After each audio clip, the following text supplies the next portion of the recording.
And I know you've worked with a lot of inspirational people. You were in the Carter administration. I think you could argue without a doubt that Jimmy Carter in the last 20 to 30 years has been, just an amazing human being, kind, generous. You see his humanity and his love for man every week. That's one person you work with. Obviously, all the players, Dean. Give us a little story of inspiration, because you have a great past. I'm sure you have a lot of good stories. Well, for me personally, my history is one of just being in the right place at the right time. I mean, so much of where you're headed is determined based on the individuals that you're interfacing with. And the Carter administration was a wonderful experience for me, working with the president and his staff. It takes you to another level of excitement and what can happen. In golf, though, I look back, I was lucky because I came into the PGA Tour at a time when I didn't think about it so much then, but now I do. I look back and I had the opportunity to meet Sam Snead and Byron Nelson and all these great players and spend a fair amount of time with them. And in some ways, many of those players were similar to working with the president because of their knowledge of the sport, their intensity about transferring that information to fans and to people like myself. And golf has a way of shaping you a little bit.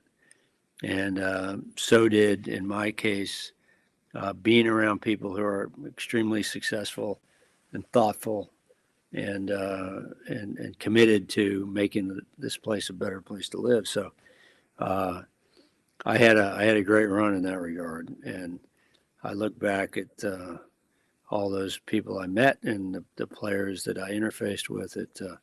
I was very, very fortunate to be in the right place at the right time. Sure. Is there any story that sticks out as far as a tale that kind of resonates with you? Well, Sam Snead told me one time that there was a fellow that he played golf with. In the old days, this is when they drove from tournament to tournament. Right. And this fella would always bring his putter when they got in the car to drive to the next jet, which could be 2 or 3 days. And Sam said, I always knew how he putted that day because he had this long string of cord and he would tie it on the handle of the putter. And if he had a bad day, he'd throw it out the window and drag it for about 5 miles, talking to it the entire way. Awesome. You son of a bitch putter! You think you're gonna don't ever think you're gonna get back in this car if I don't make so. There's a lot of those old stories that that was one phase of golf when we had those kind of personalities. Right. Now it's much more of a serious, business focused thing, and you don't hear as much, but of that kind. But yeah, and I think that of all the people that I was fortunate enough to meet and spend time with, and be able to see the way they came on, Arnold Palmer has to be at the top of the list. Arnold. I spent a fair amount of time with Arnold over the years, and fell in love with the guy. And it's an interesting, for somebody who was, admired and loved by so many millions of people, he had a very firm rudder, and he was a person of very solid, sane advice that I would go to him for assistance from time to time. And when we lost Arnold, I thought that was, the biggest loss I'd ever faced. And but what I hadn't counted on, and which turned out to be such a great thing, is I think about Arnold Palmer every single day. At some point in the day, I just stop and take a minute and think about him. Arnold used to call me if something was happening that he thought was important. One time he called me, he said, I'm in my clubhouse here in Orlando, and one of your players is sitting in my dining room, and he has a hat on. What do you think I should do? And what would you do? And I started to answer the question. He said, you don't need to say anything. I know what I'm going to do. I'm going to tell him that if he ever wears a hat in my dining room again, he will never, ever be back in this clubhouse. And he was full of those kind of things. And,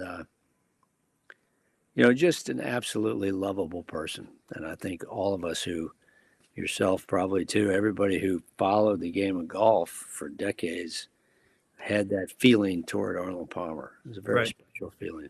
Yeah, I only got to see him hit one shot, and it was at St. Andrews, his last shot a couple of years back when he was going around the course, and he teed off in the first tee. That was the only time I got to see him hit, but I will never forget it. Let's put it that way. Yeah. So, excellent. My dad was in the Marine Corps for 30 years, but started playing golf when I was like 8 or 10, and he took me to a tournament in North Carolina, the Azalea Open, the Azalea Classic, and Arnold Palmer won that tournament that day, and I was mesmerized by him. And years later, I'd call him up just from time to time. I say, Arnold, take me through one of your wins. And he'd say, which one? I'd tell him that one. And the Azalea Open. He said, well, you don't want me to talk about that one, do you? I said, yeah. It's just,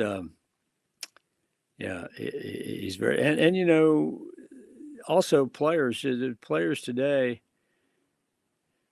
I think I had 200 different players on our board or board of directors or our policy board during my tenure. And PGA Tour players are good people. I mean, they believe in charity. They believe in family. It's funny. I would get calls from time to time from the media about some player said a bad word, and why aren't you publicizing this? And I said, well, first of all, I don't think people want to be reminded that player said a bad word, and they've already forgotten it. But the other thing about it is, why would we do that? In our sport, there's very, very little of that. Right. And we're blessed because of it. But it's special. Yeah, awesome. Well, thank you, Tim, so much for your time. Really appreciate it. Look forward to seeing you next year. We will be there in person. There's vaccines to be coming out. So really appreciate your time, and have a great day. Stay safe, of course. Yeah. Well, I look forward to being there with you. And thanks for the recognition. You're certainly welcome. Thanks again.